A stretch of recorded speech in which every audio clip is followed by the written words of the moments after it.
आज की वीडियो में हम लोग पढ़ेंगे polarity of a covalent bond. Polarity of covalent bond क्या होता है? हम लोग जानते हैं कोवैलेंट बॉन्ड का जो फॉर्मेशन होता है वो इलेक्ट्रॉन के शेयरिंग से होता है। कुछ एग्जांपल लेकर देखते हैं। जैसे हमारे पास एग्जांपल है हाइड्रोक्लोरिक एसिड। हम लोग क्या जानते हैं, ये जो कोवैलेंट बॉन्ड दिख रहा है ये इलेक्ट्रॉन के शेयरिंग से बना है। इसमें इलेक्ट्रॉन कौन शेयर किया है? एक इलेक्ट्रॉन हाइड्रोजन शेयर किया है और एक इलेक्ट्रॉन क्लोरीन शेयर किया है। तो पोलैरिटी का मतलब क्या है? चूंकि दोनों एलिमेंट एक एक इलेक्ट्रॉन शेयर किया है तो उस रूल के हिसाब से इसको सेंटर पे होना चाहिए, लेकिन यहाँ ऐसा नहीं होता है। कुछ कुछ कंडीशंस में, कुछ कुछ हेटेरोटॉमिक मॉलिक्यूल्स में देखा जाता है कि ये इलेक्ट्रॉन पेयर बीच में आकर के किसी एक एलिमेंट की तरफ शिफ्ट हो जाता है। ठीक है, तो वो जो बॉन्ड पेयर इलेक्ट्रॉन का किसी एक एलिमेंट की तरफ शिफ्ट हो जाना जो है, इसी को हम लोग पोलराइजेशन कहते हैं और ऐसे कंपाउंड को पोलर कंपाउंड कहते हैं। ओके, एक बार फिर से देखते हैं पोलैरिटी का मतलब क्या है। किसी भी कोवैलेंट मॉलिक्यूल में इलेक्ट्रॉन के शेयरिंग से बॉन्ड बनता है और इलेक्ट्रॉन अगर दोनों शेयर किया, इक्वल अमाउंट में शेयर किया तो उसको बीच में होना चाहिए, लेकिन किसी एक एलिमेंट की तरफ ये बॉन्ड पेयर थोड़ा ज्यादा शिफ्ट हो जाता है। इसी कंडीशन को polarity of a covalent bond कहा जाता है। हम लोग अब आगे चलकर ये पढ़ेंगे कि आखिर ये जो पोलैरिटी होता है, इलेक्ट्रॉन एक तरफ शिफ्ट क्यों होता है, वो कौन कौन से फैक्टर पर डिपेंड करता है, उसको हम लोग डिटेल में देखेंगे। ओके, तो चलिए देखते हैं। पोलैरिटी को समझने के लिए हमें इन दो फैक्टर्स के बारे में समझना पड़ेगा। सबसे पहला कि आखिर कोवैलेंट मॉलिक्यूल कितना तरह का होता है। तो कोवैलेंट मॉलिक्यूल जो होता है वो दो तरह का होता है। एक होता है होमो एटॉमिक, ओके, होमो एटॉमिक मॉलिक्यूल्स, जिसका एग्जांपल क्या होगा? होमोएटॉमिक का मतलब होता है ऐसा मॉलिक्यूल जिसका दोनों एलिमेंट्स एक ही जैसा एटम का बना हुआ हो। जैसे कि हाइड्रोजन H और H, इसका देखिए दोनों एटम सेम है। ऑक्सीजन ले सकते हैं O2, जिसका दोनों एलिमेंट सेम होता है। कुछ एग्जांपल और ले लेते हैं। नाइट्रोजन देखिए, इसका दोनों एलिमेंट सेम है, दोनों एटम सेम है। कुछ हेलोजन का एग्जांपल ले सकते हैं, क्लोरीन वगैरह, इनका क्या है, इस मॉलिक्यूल का दोनों एटम सेम है। ये होमोएटॉमिक मॉलिक्यूल्स होता है। इनमें आपको पोलैरिटी देखने को नहीं मिलेगा, इसके बारे में हम लोग डिस्कस नहीं करेंगे। तो दूसरा कौन सा होता है भाई? तो दूसरा just opposite, heteroatomic. Heteroatomic, heteroatomic किसको कहते हैं? नाम से ही क्लियर है, हेट्रो मतलब डिफरेंट टाइप का। ओके, ऐसा कोई भी मॉलिक्यूल जिसका एटम्स अलग अलग होता हो, जैसे हाइड्रोक्लोरिक एसिड, यहां देखेंगे कि एक एटम हाइड्रोजन है, दूसरा एटम क्लोरीन है। वाटर ले सकते हैं H2O, इसका शेप बना रहे हैं, वी शेप होता है। इसमें एक तरफ ऑक्सीजन है, दूसरी तरफ हाइड्रोजन है, इसको H2O सिंपली हम लोग लिखते हैं। इसके बाद अमोनिया का एग्जांपल ले सकते हैं, NH3। और भी कुछ एग्जांपल ले सकते हैं, कार्बन डाइऑक्साइड, ये आपका हाइड्रोएटॉमिक है। ऐसा बहुत सारा एग्जांपल हम लोगों को देखने को मिल जाएगा। तो हम लोग पोलैरिटी की बात सिर्फ किसमें करेंगे? हेट्रोएटॉमिक मॉलिक्यूल्स में करेंगे। होमोएटॉमिक में पोलैरिटी नहीं होता है। क्यों नहीं होता, इसको आगे देखते हैं। अब देखते हैं कौन सा फैक्टर इसको अफेक्ट करता है। तो फैक्टर में दो चीज पढ़ना पड़ेगा हम लोगों को। सबसे पहला तो पढ़ना पड़ेगा इलेक्ट्रॉन नेगेटिविटी, जो सबसे मेजर फैक्टर है, असली रोल इसी का होता है। Electron negativity, okay. और दूसरा फैक्टर होता है शेप, ये भी काफी इंपॉर्टेंट है, शेप।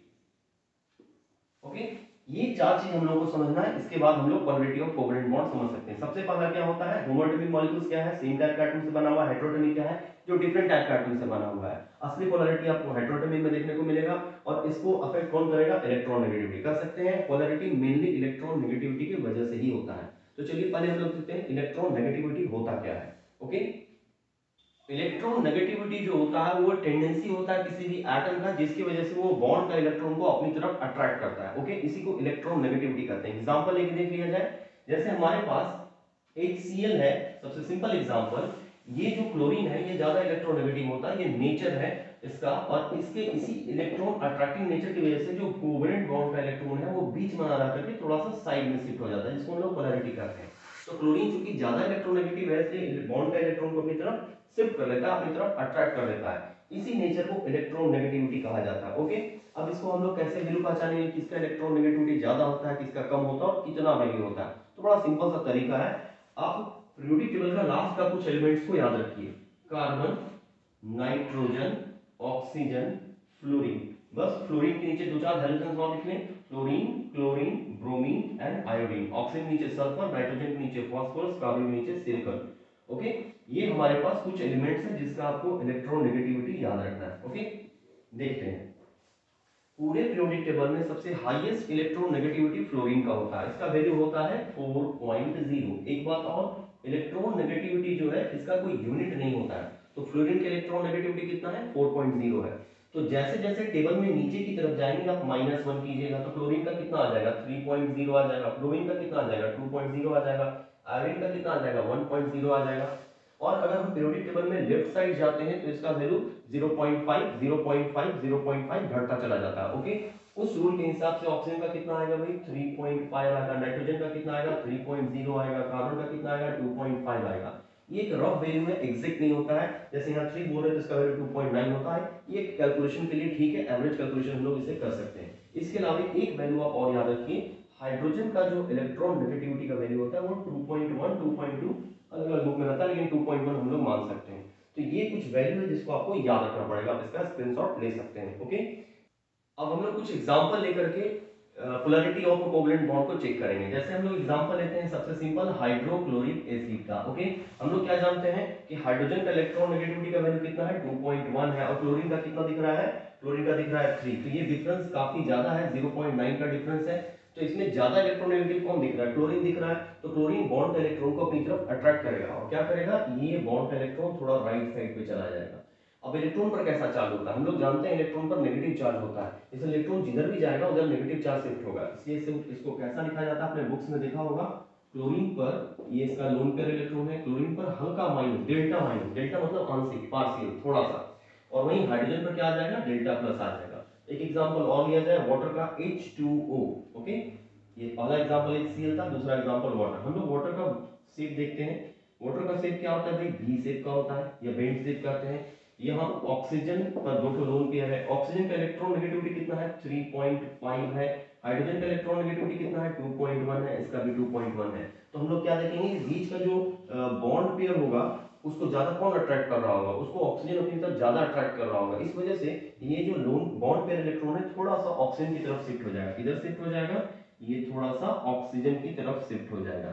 ओके, यहाँ पर इसके वजह से ऑक्सीजन पर कैसा चार्ज आ जाएगा, डेल्टा माइनस, और हाइड्रोजन पर कैसा चार्ज आ जाएगा, डेल्टा प्लस। ओके, तो यहाँ क्या हो गया, कोवेलेंट बॉन्ड का जो इलेक्ट्रॉन है वो थोड़ा सा किधर शिफ्ट हो गया, थोड़ा सा इलेक्ट्रॉन नेगेटिव एलिमेंट की तरफ शिफ्ट हो गया। क्या, बॉन्ड का इलेक्ट्रॉन बीच में नहीं है, इसको कहते हैं बॉन्ड का पोलराइज हो जाना, और इसे पोलैरिटी ऑफ बॉन्ड कहते हैं। एक फैक्टर रह गया शेप, शेप कैसे अफेक्ट करता है पोलैरिटी ऑफ बॉन्ड को, उसको देखते हैं। अब हमारे पास एक एग्जांपल है carbon dioxide. Carbon dioxide heteroatomic element है, हेटेरोटॉमिक मॉलिक्यूल है। इस हेटेरोटॉमिक में कार्बन ऑक्सीजन है, कार्बन का और ऑक्सीजन का इलेक्ट्रॉन नेगेटिविटी में 1.0 का डिफरेंस आ रहा है, काफी बड़ा डिफरेंस है। इसके बाद भी ये पोलर नहीं होता है, तो क्या कारण है, इसका फैक्टर होता है शेप। देखते हैं हम लोग क्या पढ़े हैं कि कार्बन डाइऑक्साइड का शेप कैसा होता है, कार्बन डाइऑक्साइड लीनियर शेप का होता है। ओके, देखिए कार्बन डाइऑक्साइड लीनियर शेप का है, इस पर 2 लोन पेयर, इस पर भी 2 लोन पेयर। ऑक्सीजन ज्यादा इलेक्ट्रोनेगेटिव, इसलिए कार्बन का इलेक्ट्रॉन को राइट साइड अट्रैक्ट करेगा। वहीं दूसरी तरफ इधर भी ऑक्सीजन है, तो जितना फोर्स लगाकर, जितना स्ट्रेंथ के साथ ये ऑक्सीजन बॉन्ड पेयर को अट्रैक्ट करेगा, उतना ही ये ऑक्सीजन भी अट्रैक्ट करेगा।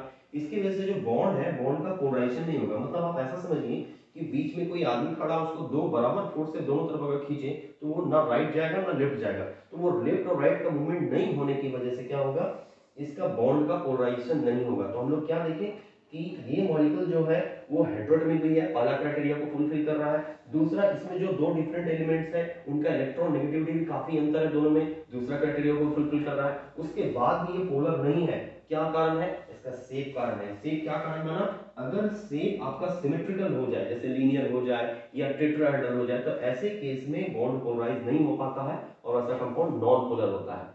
ओके,